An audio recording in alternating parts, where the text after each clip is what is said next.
بسم اللہ الرحمن الرحیم۔ السلام علیکم بچوں، کیا حال ہے آپ کا؟ ٹھیک ہے بچوں، یہ آپ کا اسلامیات کا پیریڈ ہے اور آج ہم جو اسلامیات کا جو ٹاپک پڑھیں گے یہ آپ کا چیپٹر نمبر 2 ہے اور اس میں ایمانیات اور عبادات کے نام سے یہ ٹاپک چیپٹر ہے۔ تو اس کا فرسٹ ٹاپک جو ہے وہ ہم پڑھیں گے عقیدہ آخرت۔ عقیدہ آخرت کا مطلب کیا ہے؟ سب سے پہلے دو چیزیں ہیں اس میں، ایک عقیدہ اور پھر آخرت۔ تو عقیدہ کس کو کہتے ہیں؟ عقیدہ سے مراد ہوتی ہے کہ دل میں جمایا ہوا یقین۔ عقیدہ سے کیا مراد ہے؟ دل میں جمایا ہوا یقین، جمایا ہوا کہ کوئی ایسی بات جس پر ہم دل سے پکا یقین رکھتے ہیں، اس کو ہم کہتے ہیں عقیدہ۔ اور آخرت سے کیا مراد ہے؟ وہ عالم جہاں مرنے کے بعد انسان کی روح جائے گی۔ تو آخرت اس زندگی کو کہتے ہیں جو مرنے کے بعد شروع ہوگی، سمجھ آئی؟ تو عقیدہ آخرت سے مراد کیا ہوا کہ اس بات کا دل میں یقین رکھنا کہ ایک دن ایسا آئے گا جب نہ دنیا باقی رہے گی اور نہ ہی دنیا میں موجود مخلوقات باقی رہیں گے۔ وہ دن آخرت کا دن ہوگا۔ تو وہ دن آخرت کا دن ہوگا، کون سا دن ہوگا؟ قیامت کا دن، جس دن ہر انسان کے اعمال کا وزن کیا جائے گا اور جس انسان کی نیکیاں زیادہ ہوں گی اور اسے بخش دیا جائے گا اور وہ جنت کا حقدار بن جائے گا۔ اور جنت کیسی جگہ ہے؟ بہت ہی خوبصورت جگہ ہے جو اللہ تعالیٰ نے اپنے بندوں کے لیے تیار کی ہے۔ کون سے بندوں کے لیے؟ نیک بندوں کے لیے۔ اور اس میں انسانوں کے لیے رنگ رنگ کی نعمتیں ہوں گی۔ مثلا کیا ہوگا؟ دودھ ہوگا، شہد ہوگا، میٹھے پانی کی نہریں ہوں گی۔ اور اس کے برعکس اس کے الٹ اگر آپ جائیں تو جس انسان کی برائیاں زیادہ ہوں گی اسے سزا دی جائے گی اور اسے جہنم میں پھینک دیا جائے گا۔ دیکھیے اللہ تعالیٰ نے انسان کو دو راستے بتا دیے، ایک راستے پر چلے گا تو کیا ہوگا؟ وہ جنت میں جائے گا نیکی کے راستے پر، اور اگر بدی کے راستے پر چلے گا تو وہ جہنم میں جائے گا، جو بے شک ایک بہت برا ٹھکانہ ہے۔ اور اس کے بارے میں جگہ جگہ قرآن پاک میں اللہ تعالیٰ کا ارشاد ملتا ہے اور اس کا ذکر کیا گیا ہے جنت اور دوزخ کے بارے میں۔ قرآن مجید میں ارشاد ہے، ترجمہ: بلا شبہ نیک لوگ جنت میں ہوں گے اور بلا شبہ بدکار لوگ دوزخ میں ہوں گے۔ ایک اور جگہ اللہ تعالیٰ کا ارشاد ہے کہ جس کے نیک اعمال کے پلڑے بھاری ہوں گے وہ عیش میں ہوگا۔ پلڑے سے مراد ترازو میں اعمال رکھے جائیں گے، اور جس کے نیک اعمال کا وزن زیادہ ہوگا وہ عیش و عشرت میں ہوگا، آرام میں ہوگا۔ اور جس کے نیک اعمال کے پلڑے ہلکے ہوئے تو اس کا ٹھکانہ حاویہ ہے۔ اور تمہیں کیا معلوم کہ حاویہ کیا ہے؟ وہ بھڑکتی ہوئی آگ ہے۔ یہ سورۃ القاریہ کا ترجمہ ہے۔ سورۃ القاریہ میں اس کا ذکر کیا گیا ہے قرآن پاک کے 30ویں پارے میں۔ اچھا، دنیا ایک عارضی ٹھکانہ ہے جبکہ آخرت کی حیثیت مستقل ہے۔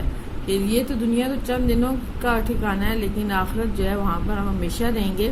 نبی کریم صلی اللہ علیہ وسلم نے فرمایا، دنیا کی مختصر زندگی کی حقیقت آخرت کی نہ ختم ہونے والی زندگی کے مقابلے میں اس سے زیادہ کچھ نہیں کہ تم میں سے کوئی اپنی انگلی سمندر میں ڈبو کر نکالے تو وہ دیکھے کہ کتنا پانی انگلی کے ساتھ ہے۔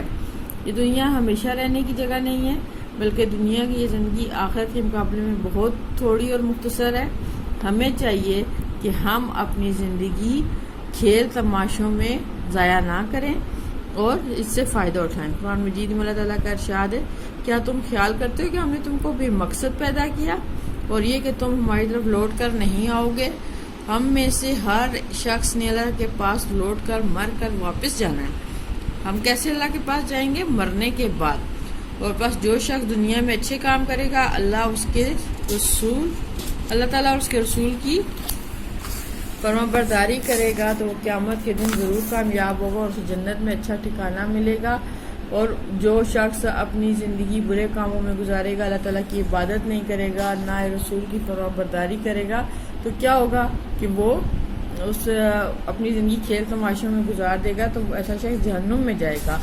تو عقیدہ آخرت سے ہمیں کیا سبق ملتا ہے کہ یہ دنیا کی زندگی جو ہے مختصر ہے اور عارضی اور ایک دن ختم ہو جائے گی، اور اس کے بعد وہ زندگی شروع ہو جائے گی جو ہمیشہ کے لیے ہوگی اور کبھی ختم نہ ہوگی۔ اور اس لیے ہمیں کامیابی حاصل کرنے کے لیے اس زندگی کی تیاری کرنی چاہیے. ہمیں چاہیے کہ ہم اللہ تعالیٰ کی عبادت کریں اور اس کا ہر حکم مانیں اور نافرمانی سے بچیں اور والدین کی خدمت کریں، بڑوں کا ادب کریں، چھوٹوں پر شفقت کریں، غریبوں اور مسکینوں کے کام آئیں. ان کاموں کے انجام دینے سے اللہ تعالیٰ ہم سے راضی ہو جائے گا اور ہم آخرت کے دن کامیاب ہو جائیں گے.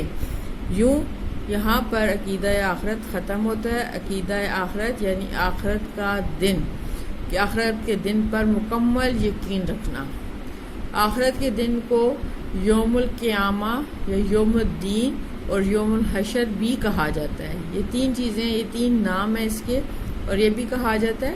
ٹھیک ہے، تو اس پر جو ہمارا جو ہے ہم مسلمان ہیں چونکہ اور ہمارے مختلف عقائد ہیں، تو ان میں سے یہ کتابوں پر ایمان رکھنا، رسولوں پر ایمان رکھنا، آخرت پر ایمان رکھنا، یہ ہمارے مذہب کا، ہمارے عقائد کا حصہ ہے. تو ان کے بغیر ہمارا جو دین ہے یا ہمارا ایمان جو ہے وہ مکمل نہیں ہوتا. سمجھ آ گئی بات؟ یہاں پر عقیدہ آخرت ختم ہوا. اس کے کوشچن آنسر دیکھتے ہیں. آخرت سے کیا مراد ہے؟ ابھی ہم نے پڑھا، یہ پیچھے آ جائیے، پیج نمبر آپ کا جو تھا یہ پیج نمبر 15 پہ ہے. عقیدہ سے مراد، عقیدہ سے مراد دل میں جمایا ہوا یقین ہے. سمجھ آئی کہ عقیدہ سے کیا مراد ہے؟ دل میں جمایا ہوا یقین. لیکن سوال تھا کہ آخرت سے کیا مراد ہے. سوال ہم دوبارہ دیکھ لیتے ہیں. سوال ہے آخرت سے کیا مراد ہے؟ آخرت سے مراد وہ عالم، یہاں سے آپ سٹارٹ کریں گے. آخرت سے مراد وہ عالم جہاں مرنے کے بعد انسان کی روح جائے گی. آخرت اس زندگی کو کہتے ہیں جو مرنے کے بعد شروع ہوگی.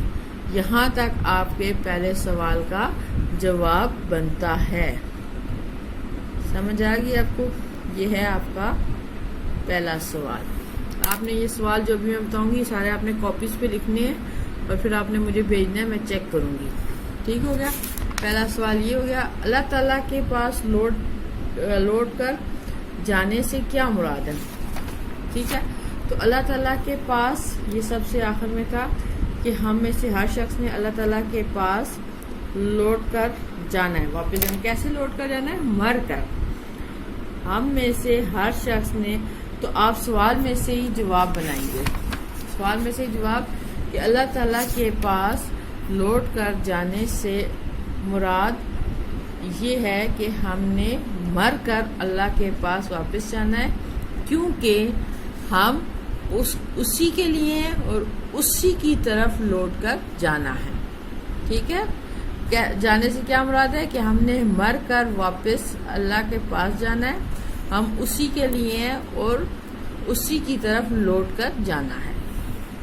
سوال کا جواب میں دوبارہ بول دیتی ہوں کہ اللہ تعالیٰ کے پاس لوٹ کر واپس جانے سے یہ مراد ہے کہ ہم نے مر کر واپس اللہ کے پاس جانا ہے، کیونکہ ہم اسی کے لیے ہیں اور اسی کی طرف لوٹ کر جانا ہے. عقیدہ آخرت کے بارے میں حدیث مبارکہ یہ آپ کے پاس لکھی لکھائی ہے. آپ یہ والی لکھیں گے حدیث، یہاں سے دنیا ایک عارضی ٹھکانہ ہے جبکہ آخرت کی حیثیت مستقل ہے. نبی صلی اللہ علیہ وسلم نے فرمایا، یہ جو حدیث ہے ان کی، یہاں سے لے کر یہاں تک یہ پوری حدیث آپ کے سوال میں آتی ہے.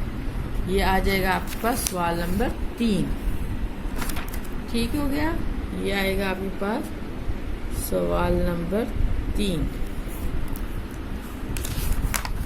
اچھا جی، پھر اس کے بعد ہے عقیدہ آخرت سے کیا مراد ہے. پہلے تو ہم نے آخرت سے پوچھا تھا، بتایا تھا عقیدہ آخرت سے کیا مراد ہے. پہلے پیراگراف میں عقیدہ آخرت سے مراد اس بات کا دل میں یقین رکھنا ہے کہ ایک دن ایسا آئے گا جب نہ دنیا باقی رہے گی اور نہ ہی دنیا میں موجود مخلوقات باقی رہیں گی. وہ دن آخرت کا دن ہوگا. یہ عقیدہ آخرت ہے. یہ ہے آپ کا سوال نمبر 4. ٹھیک ہو گیا؟ اچھا، اس کے بعد جنت میں کون کون سی نعمتیں ہوں گی. یہ تفصیلی سوال ہے. جنت میں کون کون سی نعمتیں ہوں گی، اس کا جواب آپ اگلے چیپٹر سے، یہاں سے آپ سٹارٹ کریں گے آخرت سے، اور نہریں ہوں گی یہاں تک. ٹھیک ہے، اس کے بعد ہے آپ کا سوال کہ عقیدہ آخرت کے ہماری زندگی پر کیا اثرات مرتب ہوتے ہیں. یہ آپ خود اپنے الفاظ میں لکھیں گے. آپ نے چیپٹر پڑھا، اس کے نتیجے میں آپ کو کیا لگتا ہے کہ اگر ہم عقیدہ آخرت پر یقین کریں گے تو ہماری زندگی پر کیا اثرات ہوں گے. ظاہر ہے ہم عقیدہ آخرت پر یقین کریں گے تو ہم اچھے اعمال کرنے کی کوشش کریں گے تاکہ ہمارا ٹھکانہ جنت ہو، نہ کہ برے اعمال کریں گے کہ ہماری جو ٹھکانہ ہے وہ جہنم بنے. ٹھیک ہو گیا؟ تو یہ آپ اپنے الفاظ میں خود لکھیں گے. اچھا، خالی جگہ بھی اور نیچے دیے گئے فقرات اور یہ درست جواب کا انتخاب، یہ سارا آپ نے خود کر لینا ہے اور مجھے اس کی تصویر بنا کر بھیجیں گے تاکہ مجھے پتہ چلے کہ یہ کام آپ نے کیا ہے کہ نہیں. ٹھیک ہو گیا؟ یہاں آپ کا چیپٹر کمپلیٹ ہو جاتا ہے. تھینک یو سو مچ. آپ نے اس کو یہ ہوم ورک کمپلیٹ کر کے آپ مجھے بھیجیں گے. تھینک یو سو مچ. اللہ حافظ.